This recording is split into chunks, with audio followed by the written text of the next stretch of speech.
Post-traumatic growth is baked into nature. You see it in butterflies. You see it in the phoenix rising from the ashes. In more mythical lore, science shows how it's true. Uh, as I looked into where water came from on the Earth, actually, when meteors came crashing down onto our planet, it brought water with it. So God seems to sneak in hope in very violent situations. When a forest burns to the ground, it actually clears the forest for new seedlings to grow, and all the ashes is actually very rich in fertilization. So Mother Nature has post-traumatic growth built into every facet of nature. This flows over from the natural world into our humanity. I've seen it's true as almost as a formula on how great people find their greatness in life. Uh, Elon Musk's biography recently came out from Walter Isaacson, and just within the first two chapters, you realize why Elon has been so successful is because he experienced an abnormal, off the charts amount of trauma as a young child. It was how he chose to respond to that made the difference in his life. Elon lost siblings at a very young age. His father was abusive. Just he lived a very rough, violent early childhood, which prepared him for a rough, violent life in the world of business. I'm from Omaha, Nebraska, and have always followed Warren Buffett. The reason Warren Buffett appreciates his managers and appreciates everyone in the world is because his own mother never appreciated anything from him.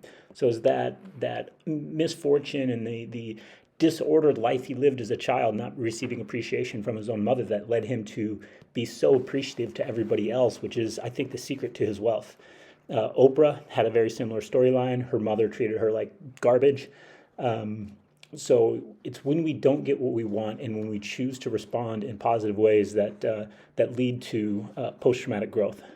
Since the mid 1930s, something that helped us get out of the Great Depression was comic books. Comic books came onto the scene as the Great Depression wore on, and the root storyline, the fundamental basis of any comic book, is somebody's origin story. And everybody's origin story as a superhero begins with evil. Whether Spider-Man gets bit by something that would cause him pain and transforms him into a superhero, as Bruce Wayne, as very young Bruce Wayne, witnesses the murder of his mother and father, and he fights for justice as he goes forward in life. Since the early 30s and mid 30s, and then going in through World War II, comic books were such a pivotal form of media in our world that was built solely on a foundation of post-traumatic growth. And if you're hearing this for the first time, and if you think this is great news, in the world of religion, it's actually not news at all. This is the oldest news. This is the fundamental building block for religion. Brother Lawrence of the Resurrection had an aha, eureka, transcendent experience when he looked at a tree during the middle of winter, and it struck him that this tree looks so dead right now, but he knew just through life experience and just through witnessing Mother Nature that this tree would be blooming leaves as soon as spring and summer came around. It's this death to resurrection, death to life process that religion has noticed that's just baked into Mother Nature and then gets communicated in stories are built around it, and life experiences are communicated, and legends are told, stories are told, history is told through the lens of post-traumatic growth. And religion has paid attention to this since the very, very beginning of any religion, and it's finally a pleasant surprise to see psychology 5,000 years later finally catching up to religion to put words and research to this thing that religion has paid attention and has built itself on from the very foundation. So the core of the simplest unit of any religion, and to further disagree with Jim Carrey's idea that religion is to ease suffering, uh, my take is that religion recognizes the truth of the way that God made the world, that in order for somebody to ascend, they must experience a descent first. So as we descend, we discover hope at the bottom pits of hell, and through that experience, we ascend into a better life as we transform our pain and our suffering in a way that doesn't eliminate it, but uses it for good.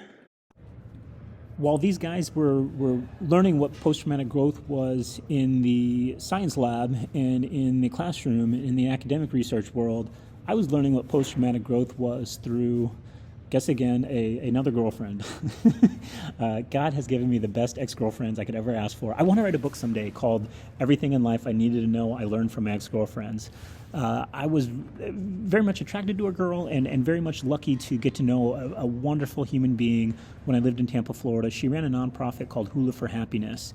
She brought smiles to people's doorsteps. She brought smiles everywhere she went. She was one of the happiest, most go-lucky, just bubbly, thoughtful, hopeful, passionate human beings you could ever meet.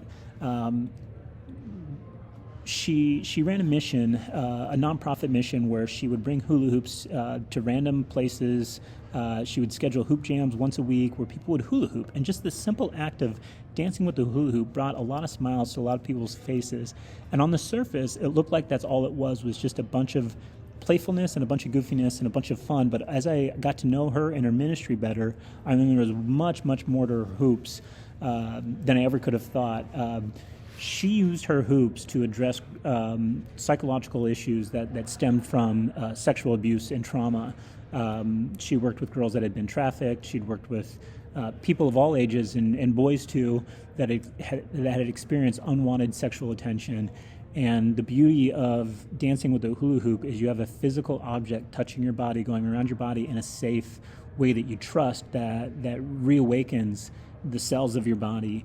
And it also creates a physical force field around your body so you can move with your body again without having some sort of vigilance of who's around you, because as you're hula hooping, the hoop will naturally fall if somebody invades your space.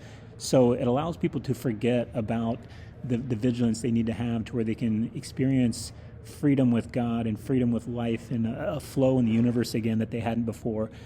She went beyond just the physicality of the hoop and the neurological healing that happens through dancing with the hoop, and she got into the psychological work.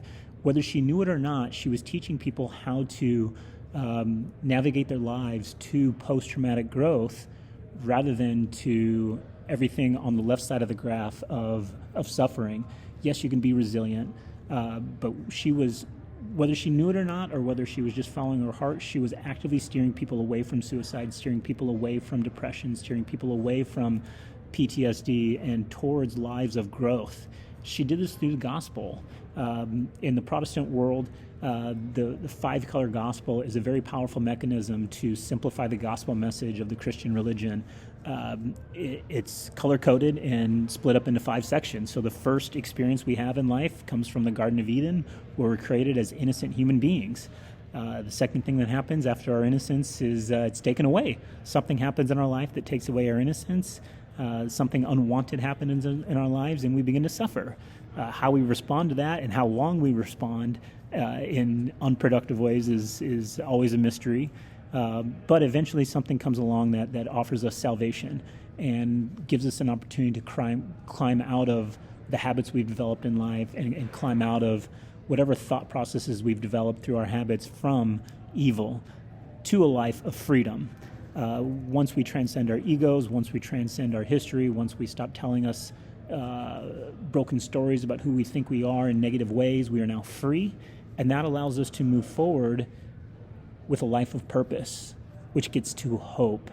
Once we've freed ourselves from our bad habits, once we've freed ourselves from our bad thoughts, once we've not buried our past, but once we recognize what our past is and what it isn't, and what it can be and what it ought to be in a light that's useful going forward, we can live a life in hope, where we can be active participants in making the world a better place, and do so in a way where we find peace, to where we're not acting in life out of desperation. We're not living our lives in a method of coping. We truly are hoping in peace.